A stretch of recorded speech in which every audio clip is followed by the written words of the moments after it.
और आप देख रही हैं रेडियो बनगोया। अगर बात की जाए आधुनिक काल में जिस तरीके से दवाइयां जहां थम जाती हैं, वहां पर एक उम्मीद बनकर, एक आशा बनकर आयुर्वेद सामने आता है। यहाँ पर हमारे साथ सर हैं। सर, सबसे पहले मैं चाहूंगी आप अपना नाम बता दीजिए, इंट्रो बता दीजिए। मेरा नाम डॉक्टर हिमांशु है। मैंने BMS किया हुआ है आयुर्वेद से, और मैंने अपनी यही कानपुर साकेत नगर में आयुर्वेद श्री विश्व ऋषि पंचकर्मा एंड आयुर्वेदा सेंटर के नाम से बिजनेस शुरू की है। और मैंने गवर्नमेंट कॉलेज मध्य प्रदेश रीवा से UG किया हुआ है। और इसके बाद अभी पुणे में मैंने 4 साल रह करके गुरु शिष्य परंपरा के अंतर्गत, जो कि वहाँ 400 सालों से ज्यादा से आयुर्वेद को फॉलो कर रहे हैं, वहाँ रह के मैंने ये आयुर्वेद का जो सीक्रेट नॉलेज आते हैं, जैसे हम लोग में यूजुअली कहा जाता है कि साउथ और महाराष्ट्र में बड़ा अच्छा आयुर्वेद है, तो वो मुझे मौका मिला है मेरे गुरु डॉक्टर सर्वेंजन नंदी के माध्यम से। अच्छा। और इसलिए हम अपना जर्नी यहाँ से शुरू करना चाहते हैं। अच्छा, इसके बारे में बहुत लोग शायद पता भी नहीं होगा इसके बारे में, आयुर्वेद के बारे में, और बहुत लोग इसमें ज्यादा गौर भी करते हैं, क्योंकि ये हमारे सेहत के लिए भी बहुत फायदेमंद होता है। तो सबसे पहले हमारे दर्शकों को ये बताइए कि आयुर्वेद कितना महत्व रखता है, क्या उसकी खासियत है?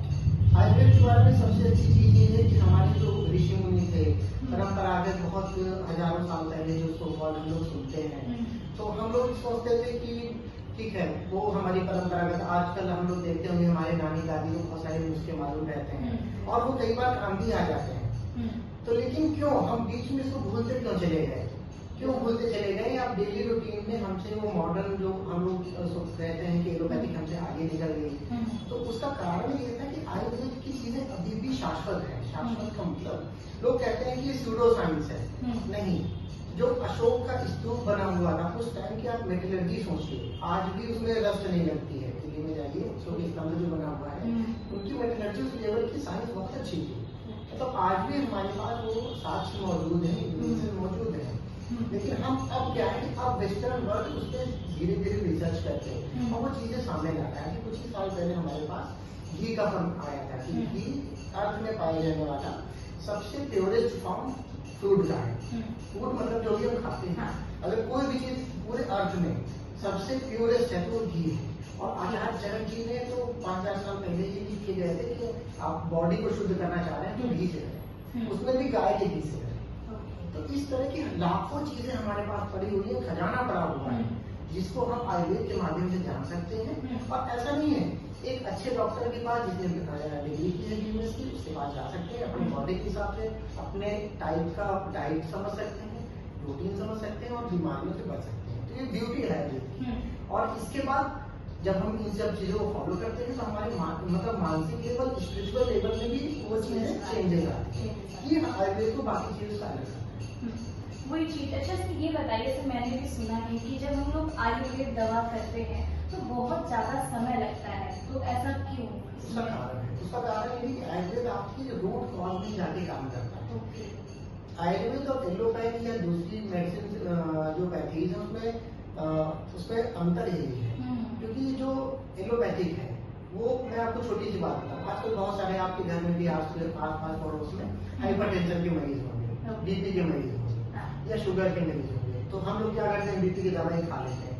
BP की दवा हार्ट में एक अल्फा ब्लॉकर नाम से, अल्फा बीटा ब्लॉकर नाम से एक जगह होती है, उसको बता दिए गए कि भाई ये दवा अल्फा ब्लॉकर है, ये दवा बीटा ब्लॉकर। तो वो जाके पर्टिकुलर वहीं पे काम करती है, वो उसको सप्रेस कर देती है जो हम दवा खाते हैं, और वो सप्रेस कर देती है तो वो भी हार्ट बीट कम हो सकती है, या ब्लड प्रेशर ज्यादा बढ़ी हुई होती है तो वो कम हो जाती है। तो उस हिसाब से BP हमारा कम हो जाता है।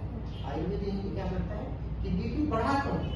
अभी तक तो आप एकदम ठीक थे, नहीं, BP बढ़ा क्यों? मतलब आयुर्वेद जैसे मानता है, वात का मानता है, तो बॉडी में मेटाबॉलिक चेंजेस आपके क्या हो गए कि BP बढ़ गया। तो वो पर्टिकुलर रूट कॉज में काम करता है कि हार्मोन्स में दिक्कत है, या बॉडी में आप खान पान ऐसा क्या गड़बड़ कर रहे हैं, या बॉडी में कुछ और चेंजेस ऐसे आ रहे हैं। तो इसलिए थोड़ा सा समय लगता है, ऐसा नहीं बहुत ज्यादा समय लगता है। जैसे मैं बताऊँ, बहुत सारे कैंसर पेशेंट्स में जब पेन थेरेपी हम लोग देते हैं, सर्वाइकल स्पॉन्डिलाइटिस में, आर्थराइटिस में, कोई समय नहीं लगता। मैं आपको यही मेरे बात बताऊँ, ये शलाका है, ये शलाका है, इसको रेड हॉट करके, और मेरे पास एक स्वर्ण शलाका भी है आने वाली है, तो इसके बाद उसको रेड हॉट करके हम पर्टिकुलर मर्म पॉइंट होते हैं वहाँ पे टच कराते हैं, और बॉडी ऑटो हीलिंग फेज में चली जाती है, इसमें कोई टाइम नहीं लगता। तो बहुत सारी ऐसी भी चीजें हैं जिसमें कोई टाइम नहीं लगता और रिजल्ट ड्रास्टिक है, लेकिन बस हमने उनको अपनी चलन से बाहर कर दिया है, हम उसकी पहुंच से दूर हो गए हैं। क्यों? क्योंकि आजकल मल्टीनेशनल कंपनीज ने हमको इतना बना रखा है। आप देखिए, मैं तो बिल्कुल नाम से कहूंगा कि पेट सफा हर रोज दवा। क्या एक पेट सफा दवा 145 करोड़ लोगों को, क्या वो सबको लागू हो सकती है? कोई इंसान मोटा होगा, कोई पतला होगा, कोई मिक्स होगा, कोई किसी का कलर डार्क होगा, किसी का अच्छा होगा, क्या वो एक दवा सबको? लेकिन हम पेपर में पढ़ते हैं और ये मेडिकल का इलीगल है। पेपर में आप ये इलीगल सिस्टम है, आप नहीं जा सकते, लेकिन हमारे पास क्या होता है, हम ऐड देते हैं और हम खाते हैं। एडवर्टाइजमेंट। बस यही बचना चाहिए कि एक बार कम से कम अपने डॉक्टर से मिले और अपने लिए वो दवा चूज करें। ओके, बहुत सारे दर्शकों का ये होता है कि हमें दवा करानी है, लेकिन आप ये बताइए कि आखिर हमें क्यों आयुर्वेद लेना चाहिए?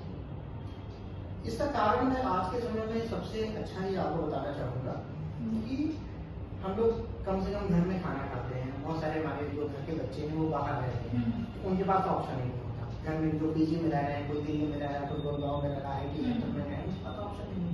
उनके पास जो खाना मिलेगा उनको खाना पड़ेगा। लेकिन हमारे पास, हम जो घर में रह रहे हैं, तो हम खाना खाते हैं, खेत से खाना आता है।